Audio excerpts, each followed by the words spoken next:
Israël a lancé environ 80 avions ou plus dans le cadre d'une opération baptisée « Jour de repentance » vers 2 heures du matin.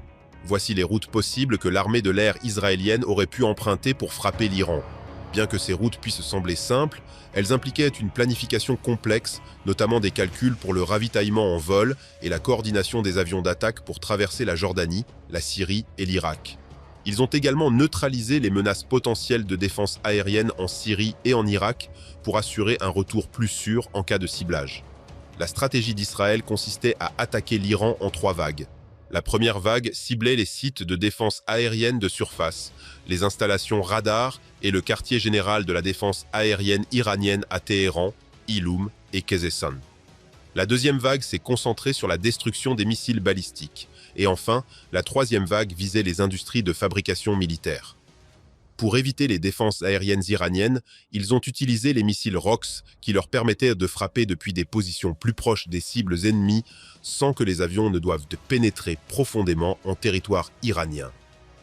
De manière surprenante, le système de défense aérienne Baver 373 iranien s'est révélé plus performant que prévu.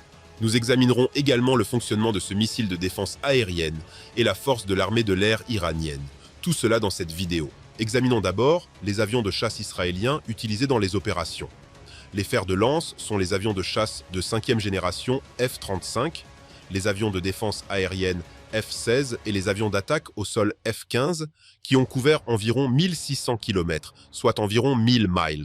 Les armes choisies étaient le missile supersonique longue portée Flèche Bleue et le missile air-surface de nouvelle génération ROX à portée étendue. Pour couvrir de telles distances, des avions ravitailleurs ont été utilisés entre les vols. Cette mesure a été prise au cas où ils auraient besoin de s'engager dans un combat à l'aube avec des avions de chasse iraniens et également lors de leur retour de mission. Le missile ROX, missile balistique air-surface à portée étendue de nouvelle génération d'Israël, a une particularité unique. L'équipage de l'avion peut le contrôler et le manœuvrer jusqu'à ce qu'il frappe la cible. Il permet également à l'arme de frapper des cibles qui se sont déplacées de leurs positions initiales. Dans une zone de situation à haut risque, ces bombes utilisent généralement un système de guidage inertiel compatible GPS pour les guider vers la zone cible générale avant de passer à un chercheur infrarouge à imagerie pour la phase terminale du vol, détruisant les cibles avec une pénétration profonde ou une fragmentation explosive selon les besoins.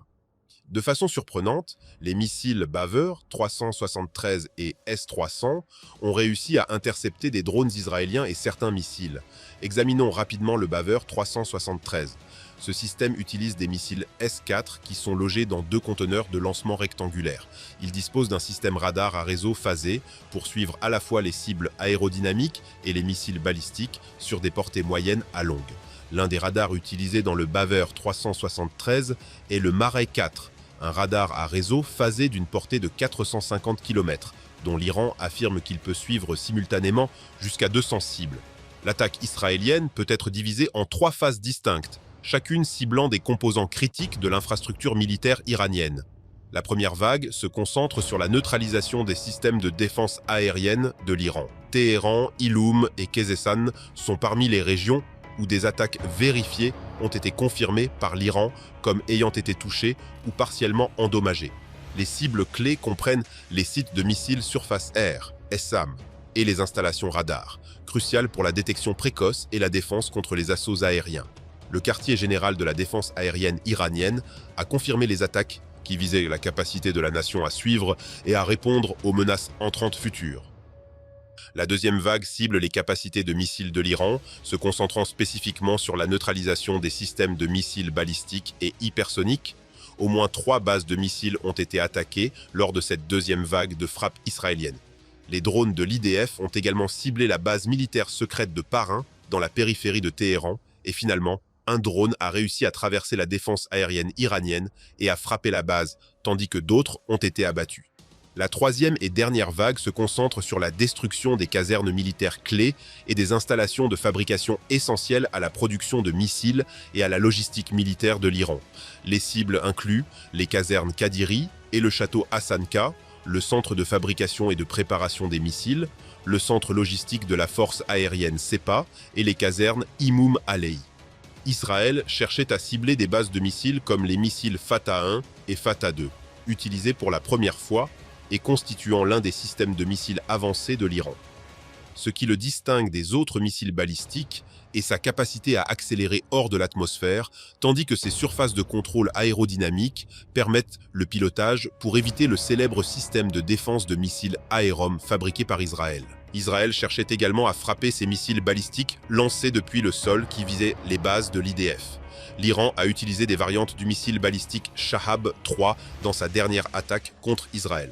Le Shahab 3 est la base de tous les missiles balistiques iraniens à moyenne portée et utilise du propergol liquide depuis l'espace. Les satellites militaires détecteront des cibles comme ce bunker lourdement fortifié. Les Israéliens auraient également testé ces missiles, LoRa, nouvellement construits. Les données de coordonnées doivent être brèves et assignées à un avion d'attaque désigné pour frapper avec précision sans entrer dans l'espace aérien ennemi.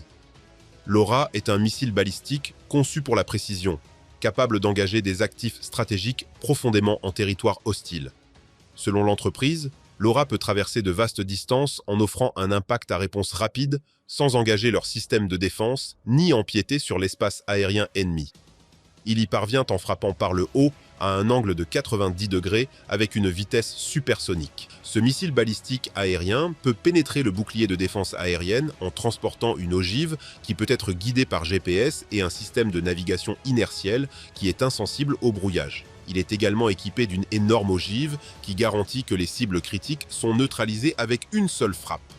Pour ce qui est des avions de chasse iraniens et leur comparaison avec Israël dans cette attaque, analysons cela en plusieurs parties. Pour combattre contre les F-16 et F-35, les Iraniens disposent d'environ 64 F-4 Phantom, que l'Iran a achetés pendant le régime du Shah. Le Phantom était le principal avion d'attaque de l'Iran et est considéré comme l'épine dorsale de la force aérienne iranienne. De plus, l'Iran possède environ 40 F-14 Tomcat, également de fabrication américaine, qui ont toujours la capacité de représenter une menace pour le F-35.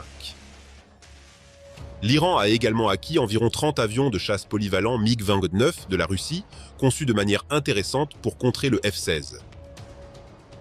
La deuxième partie de la défense aérienne est le système S-300 d'une valeur de 800 millions de dollars, capable d'intercepter des cibles à une portée de 120 km, soit environ 75 miles.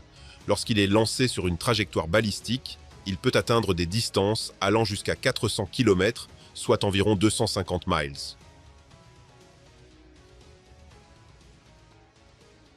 Le processus de base fonctionne ainsi. Le radar de surveillance longue portée Big Bird repère une cible, pouvant en suivre jusqu'à 300 objets simultanément en temps réel. Il transmet ensuite les informations au poste de commandement et de contrôle, pour déterminer si une cible est amie ou hostile.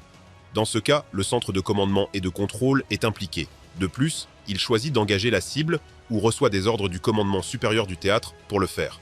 Le centre de commandement et de contrôle ordonne au lanceur de mettre à feu le missile approprié après que la permission d'engagement a été accordée. Le type de missile est lancé en fonction de la portée et du type de cible. Le système fonctionne en lançant 2 missiles sur le même objet. Si un missile rate la cible, le missile de secours SEN fera le travail. Ils sont ensuite guidés vers la cible à l'aide du radar d'engagement. Comme indiqué, ces opérations sont effectuées dans un environnement en temps réel, alors qu'ils interagissent constamment entre eux pour déterminer la trajectoire des missiles en fonction de l'emplacement en temps réel de la cible, en cas d'objet volant à basse altitude. Le système mobile M est l'équipement de défense de dernière ligne qui pourrait suivre les missiles de croisière et les autres drones ennemis. Le poste de commandement ordonne le lancement des missiles à moyenne portée et détruit la cible à la fois. Le système pourrait suivre jusqu'à 300 cibles et engager environ 60 à 80 cibles à la fois. Il peut également guider jusqu'à 160 missiles simultanément, en gardant à l'esprit qu'il faut 2 missiles pour toucher une seule cible, comme l'exige leur stratégie de régiment de combat.